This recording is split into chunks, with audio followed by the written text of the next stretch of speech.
Jack was about to withdraw money from the ATM when he accidentally noticed the wounds on the face and hands of the woman in front of him. He then turned his head and saw the van parked on the side of the road and instantly realized something was wrong. He calmly turns to the woman and tells her that he can't help her. He told her to go ahead and get the money. He asked the woman if the car next to her was hers. After a brief inquiry, he realized that the woman had been robbed. They're holding her son at gunpoint. Jack told the woman to stay put. After he finished speaking, he turned around and walked towards the van. Inside the van, the robber was still warning the boy in the back.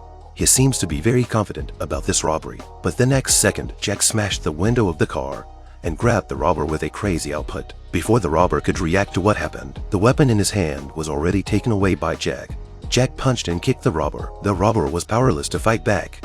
After cleaning up the robber, Jack picked up the robber's pistol and returned all the bullets inside, then opened the back door to calm down the little boy. At this time, the boy's mother also ran over. Seeing her son is fine, instantly relieved. Jack handed the magazines and pistol to the woman and told her to call the police.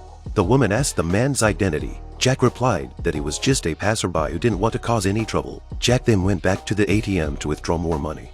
But when he saw the number on the check, he became nervous. He then went into a laundromat on the street and asked the clerk to borrow a mobile phone to call his comrade Kelly, because Kelly had just left him a distress message using special characters. Under Jack's questioning, Kelly told him the truth. Their comrade Kelvin was murdered not long ago. Jack was stunned when he heard the news. They met at a cafe in New York. Kelly told Jack that Kelvin had been missing for a week, and just recently his body was found by a hunter. There was nothing left of his body intact. The police have launched an investigation. Kelly also told Jack that 2 days before Kelvin disappeared, she received a message asking for information about the case she was pursuing. She was too busy at that time, so she didn't reply to Kelvin. When she found the time to contact Kelvin again, the other party had already lost contact with him. Jack understood that it wasn't Kelly's fault. Then Jack started to analyze the cause of Kelvin's death with the information he had. He was tortured by the killer before he died, and his body was thrown from a height, as evidenced by the multiple wounds on his body. There was no food in his stomach, just mucus. That means the murderer didn't let Kelvin eat it all during his torture.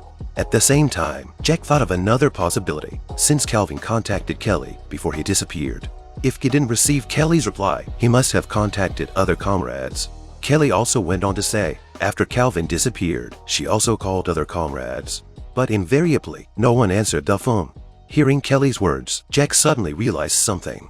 There's more to this story than coincidence. Obviously, there is a huge conspiracy behind it. Kelly asked Jack what he was going to do. Jack didn't want the police to handle his friend's case. He decided to visit his friend's family first. Having made up his mind, the two of them set out on a mission. What they didn't realize was that a plainclothes man on the street was watching them. After they left, the plainclothes man made a phone call. He said the woman had seen a very strong man. On the way to Kelvin's house, Jack called one of his comrades again, but there was still no answer. Jack could only leave a message for the other party, hoping that the other party would reply to him. Kelly was a little nervous.